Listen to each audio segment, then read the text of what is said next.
سورہ مائدہ میں فرمایا گیا ہے شیطان کا ہتھ کنڈا سب سے بڑا کیا ہے؟ انما یرید الشیطان ان یوقع بینکم العداوۃ والبغضاء، شیطان کا سب سے بڑا حربہ یہ ہے کہ وہ تمہارے مابین دشمنی اور بغض پیدا کرتا ہے۔ یہ شیطان کا سب سے بڑا حربہ ہے۔ انسانی اخوت ہے، برادری ہے، بہن بھائی ہیں، اب ان میں رخنے ڈالنا، شوہر اور بیوی کے درمیان جدائی کرانا، یہ آتا ہے ایک حدیث کے اندر بھی کہ ایک دفعہ شیطان جو ہے اس کے بہت سے کارندے اس کے ساتھ جمع تھے، ہر ایک اپنی کارگزاریاں بتا رہا تھا،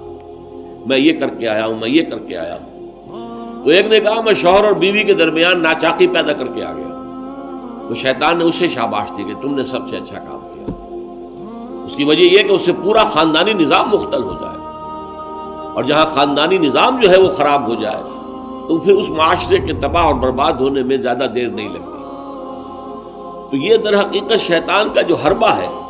ان یوقع بینکم العداوۃ والبغضاء، تمہارے مابین دشمنی اور بغض پیدا کرنا، تو یہ تبذیر اس کا سب سے بڑا ذریعہ ہے۔ اب دیکھیے کہ ایک بہت سرمایہ دار بڑا شخص ہے اور اس کی بیٹی کی شادی ہو رہی ہے، تو جو کچھ ہو رہا ہے اس کو دیکھنے والے ہو سکتا ہے اس کا کوئی باورچی ہو غریب، کوئی شوفر ہو، ڈرائیور ہو اس کی کار کا، کوئی چوکیدار ہو اس کی کوٹھی کا، کوئی مالی ہو اس کی کوٹھی کا، اور ان لوگوں میں سے کسی کے ہاں ہو سکتا ہے کہ بیٹی جو ہے بوڑھی ہو رہی ہو اور اس کے ہاتھ پیلے نہیں ہو سکتے، جو معاشرے میں کم سے کم جو تقاضے پیدا کر دیے گئے ہیں شادی کے لیے وہ بھی پورے کرنے کے لیے اس کے پاس پیسہ نہیں ہے۔ اب یہ سارا جو وہ دیکھے گا ریل پیل دولت کی، اور جو یہاں پر دولت لٹائی جا رہی ہے، تو اس کا نتیجہ کیا ہوگا؟ اس کے دل میں شدید احساس محرومی پیدا ہوگا،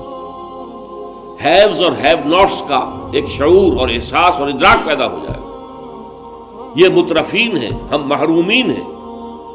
اور معاشرے کے اندر جب یہ احساس پیدا ہو جائے تو پھر اس معاشرے کا عطیہ پانچا ہو جاتا ہے۔ اس لیے شیطان کا جو عمل ہے کہ لوگوں میں بغض اور عداوت پیدا کر دیا جائے، تو تبذیر کے نتیجے میں بھی وہی شے حاصل ہوتی ہے۔ ان المبذرین کانوا اخوان الشیاطین وکان الشیطان لربہ کفورا۔ ہمیں تو یہاں تک حضور نے حکم دیا ہے کہ تم اگر اپنے بچوں کے لیے پھل لے کر آؤ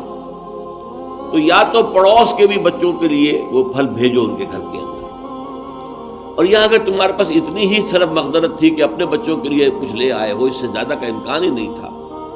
تو یہ ضرور اہتمام کرو کہ ان کے چھلکے یا ان کی گٹھلیاں، آم آئے ہیں گھر میں تو آم کے چھلکے اور گٹھلیاں تو اپنے دروازے کے باہر نہ ڈالنا۔ تمہارے پڑوسی کے بچے دیکھیں گے کہ ان کے گھر میں آج آم آئے، انہوں نے آج آم کھائے اور ہمیں یہ میسر نہیں ہے، تو وہ احساس محرومی کا داغ ان کے اندر جو پیدا ہوگا وہ دلوں کو پھاڑ دینے والا ہے۔ یہ اور ہیں، ہم اور ہیں، من دیگرم تو دیگری، تم اور ہو ہم اور ہیں، ہم کوئی ایک امت کے لوگ نہیں ہیں، چاہے کتنے ہی واعظ آپ پلا دیں مسجد کے اندر کھڑے ہو کر انما المؤمنون اخوۃ، لیکن جب یہ شکل ان کے مشاہدے میں آتی ہے تو وہ کبھی ماننے کو تیار نہیں ہوتے کہ یہ گھر والا